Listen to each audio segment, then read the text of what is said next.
자, 17강은요. 주택 취득자금 조달 계획서인데 우리가 계약서하고 확인설명서 쓸 때 주택 취급 자금 조달 계획서를 갖다가 상당히 좀 자세하게 했을 겁니다. 머리 안 감으셨으면 다 내용이 좀 새록새록 생각이 나셨을 텐데요. 어찌됐든 간에 간단히 얘기하면 20년 10월부터 20년 10월인가 뭐 이때부터 우리가 무조건 조정지역 대상 지역에 있는 것들은 가격 불문하고 모든 주택을 얘기합니다. 여기에는 모든 주택이라는 얘기는 입주권도 포함이 됩니다. 분양권도 포함이 됩니다. 뭐 전매하는 것도 포함이 됩니다. 이러한 것에 대한 모든 주택에 대해서 뭐 3억 이하고 뭐 이런 게 아니라 그 까먹으라 그랬었어요. 지금 변화가 된 거니까 조정 대상 지역에 속한 모든 주택은 주택 취득 자금 조달 계획서를 해야 됩니다.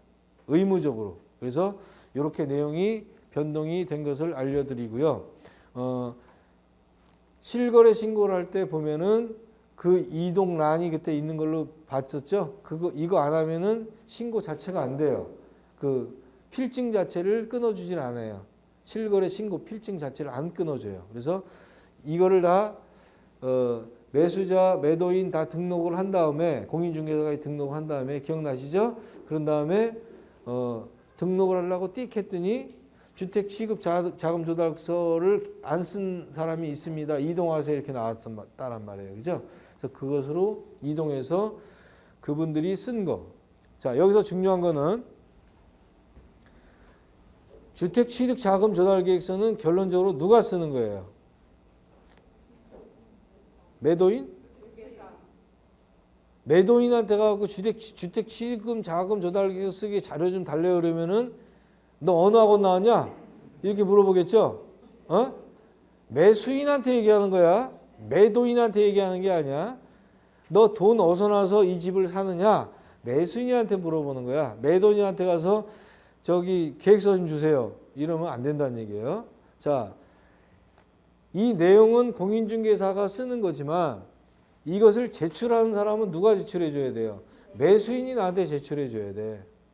내 임의로 쓰는 게 아니야. 그러면 계약 당시에 주택 취급 자금 조달 계획서를 써야 되니까 용지를 하나씩 줍니다. 제 용지 거기 있죠? 저는 이제 그걸 다 만들어 놨으니까 그걸 한 장을 주고서 내용을 설명해 줍니다. 자기 자금이 얼마고 이 쓸 내용을 이렇게 설명을 해 드립니다. 그리고 맨 밑에다가 작성자 매수인 누구누구라는 자필 서명을 받고 내가 갖고 있으면 되는 거예요. 아니면 사진 찍어서 나한테 보내주면 그 자료를 이용해서 내가 30일 내에 신고하는 거죠. 그죠? 그 사람은 25일 내에 나한테 줘야 돼. 그래야 내가 30일 내에 신고를 하지. 그죠? 자, 그렇게 해서 내가 신고할 뿐이지 그 작성을 공인중개사가 임의대로 작성하는 게 아니라 그 사람이 매수인이 써준 내용을 갖다가 작성을 해줘야 된다는 얘기예요. 그러면 그 작성할 때 그냥 주고 그냥 써서 갖고 오세요. 이렇게 하면 그 사람들이 알까? 모르잖아. 그러니까 우리가 어떤 내용을 어떻게 쓰느냐를 이 매수인에게 설명을 해줘야지만 써올 거 아닙니까? 그죠? 자, 그 내용이 158페이지. 자, 158페이지 봅시다.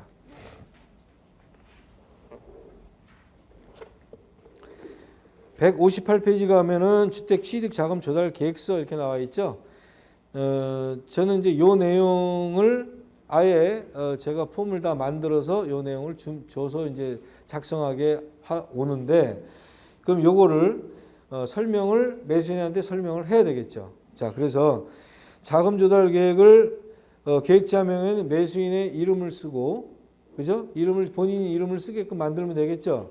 본인 이름 쓰고, 그 다음에 옆에다가 제출이라는 걸로 체킹을 하게끔 만들고, 그 다음에 1번의 금융기관 예금액이라는 것은 통장 사본을 제출해야 되기 때문에 통장 사본을 제출해야 되는데 통장 사본이 이렇게 있으면 날짜가 이렇게 있으면 이 얘네들은 보는 게 이날 계약금을 치렀다 뭐 치렀다 이런 날 이 전후 10일 전을 봅니다. 보통 얘 때만 딱 보는 게 아니야.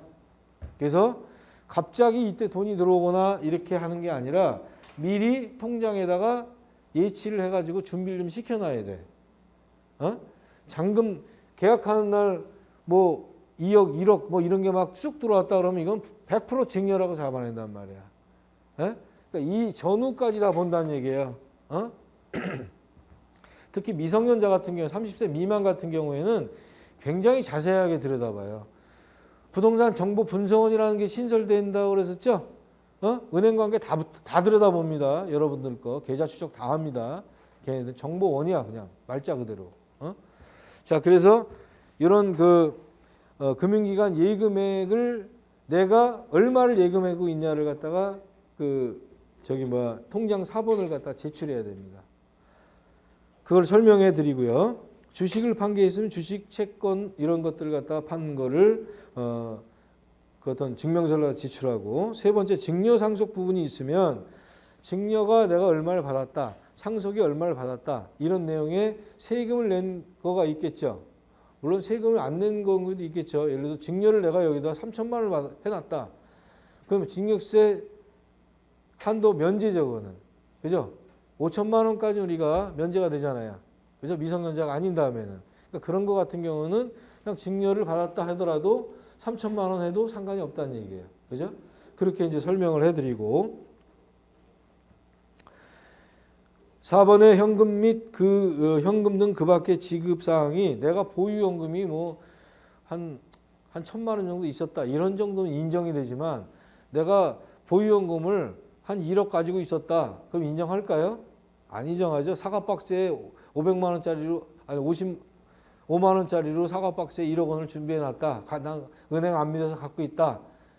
별로 믿어줄 사람 없겠죠. 그죠? 그래서 한 1,000만 원 뭐 정도 같은 경우 내가 항상 보유금액으로 갖고 있다. 이렇게 해도 그거는 뭐 큰 상관은 없다고 생각이 듭니다. 부동산 처분대금 5번에 내가 전세를 살다가 이사 갈 수가 있겠죠. 매매를 할 수가 있겠죠. 그럼 전에 전세 계약서가 있을 거 아닙니까? 그 계약서를 첨부를 하면 되겠어요. 그죠? 그렇게 매수인에게 설명해 드리면 되겠고요. 7번에는 금융기관에서 대출을 받을 것이다. 그러면은 옆에 주택담보대출란이 있죠. 주택담보대출 내가 한 2억 받는다. 거기다 2억을 쓰면 되겠어요.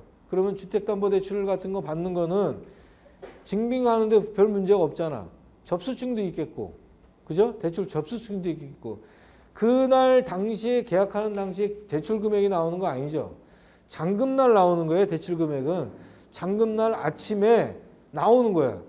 그러니까 내가 취득자금 조달 계획서 쓸 때는 이 돈이 나온 그런 그 증거가 안 보인단 말이야. 대신에 접수증 같은 거 있을 수도 있잖아요.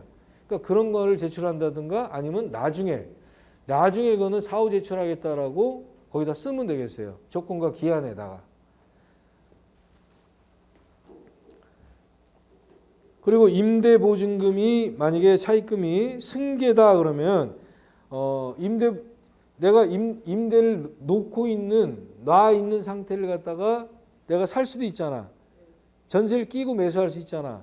그러면 그 전세 금액이 있을 거 아니에요. 그것도 계약서만 첨부하면 될 것이고. 그죠? 그런 내용은 증빙하기 쉽겠죠. 그렇게 이제 설명하면 되겠고요. 그 밖에 차입금은 다 차용했다고 생각하면 들어요.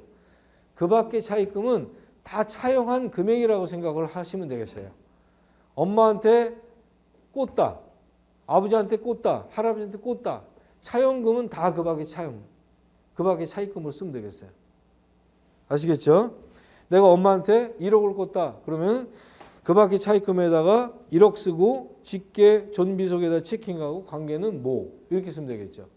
그죠? 대신에 차용을 썼을 경우에는 차용증을 쓴 것과 매월 얼마씩 지급하겠다는 그 차용증의 내용을 써서 그 내용을 통장에 꼬박꼬박 이자가 들어가는 것까지 확인을 해줘야 됩니다. 아시겠죠? 그렇게 해서 그런 내용도 설명을 해드리고요. 그 다음에 12번의 자금 지급 방식은 어떻게 할 것이냐. 돈으로 다 찾아가지고 줬느냐, 계좌이체로 줬느냐. 계좌이체는 금방 나오죠. 그러니까 계좌이체 방식을 택합니다. 그래야 걔네들이 확인하기도 좋고 우리가 설명하기도 좋으니까.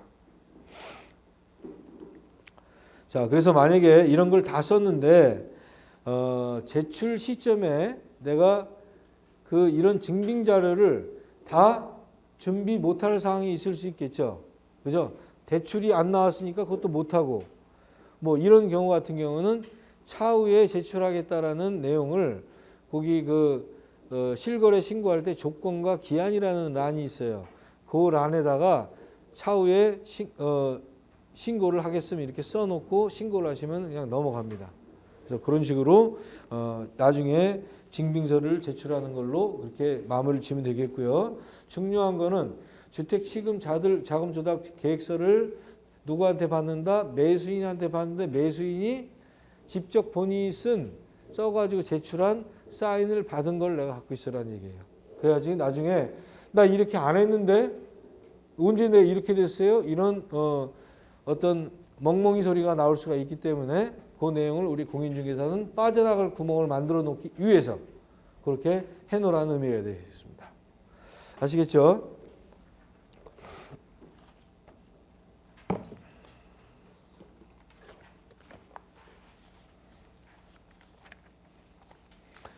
자, 그래서 저는 이제 이렇게 여러분들 페이지 나와 있는 대로 이런 식으로 제가 물론 한 방에도 이렇게 뽑을 수는 있을 거예요. 근데 저는 이제 저는 제 양식을 다 만들었습니다. 그래서 이렇게 만들어서 이걸 써오세요라고 줍니다. 그래서 써오면 요것대로 사인을 받아놓은 상태로 하는 걸로 그렇게 진행을 하고 있습니다.